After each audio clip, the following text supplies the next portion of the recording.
Hello everyone! So guys, for today's video, guys tingnan nyo. Ang ganda, di ba?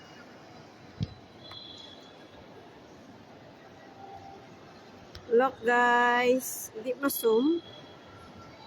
Hindi ma-zoom.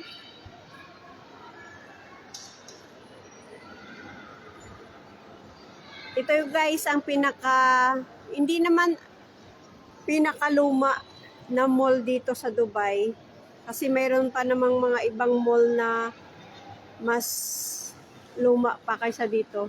Pero ito guys, na-maintain lang nila. Napakaganda ng mall na to guys. Tingnan nyo. Hindi ko lang ma-zoom. Guys, ang design niya, yung sinaunang panahon. Tapos yung mga pangalan dito guys is parang ano ba, Kastila. Ang ano niya, ang pagkasulat. Hindi ko kasi ma-zoom eh. Yun no. Ano bang pangalan nun? Sala di Atisa.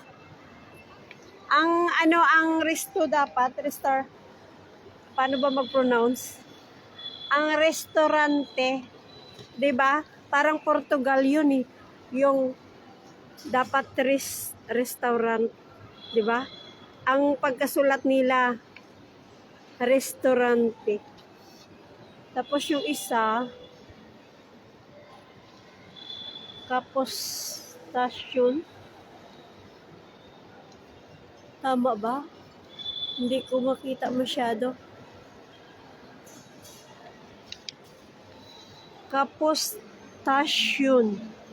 Ang syon. Malayo eh.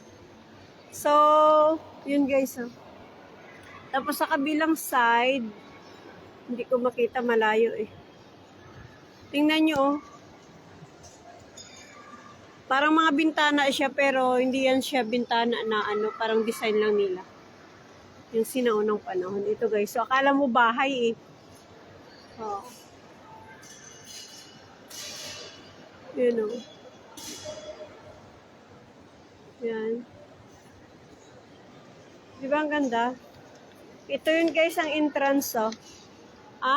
Okay. Look guys. Ito pala ang isa pang nakasulat dito sa kanilang entrance. Canal Grande Venetia. Tama ba ang pronunciation ko? Tama ba? So look guys.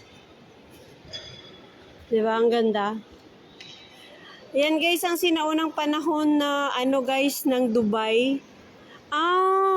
So meaning ito guys is dati kanal. So ang ginawa nila is may nakatira oh.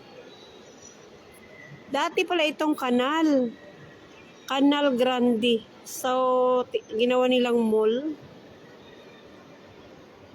Di lang ko guys, sa history nito, pero nag-base lang ako guys sa nakita kong, yan yung naka-painting sa taas. Yan.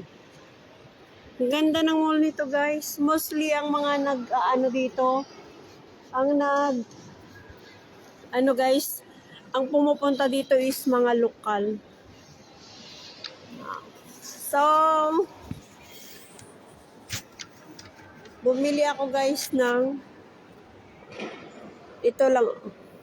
Kasi magsasara ako ng box ko. Nagdagdag lang ako guys ng pabango konti. Wala. Tingnan nyo guys.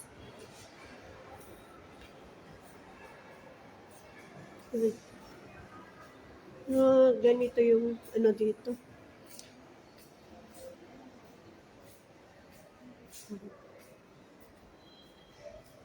Kung iikotin natin, medyo wala pa din pala.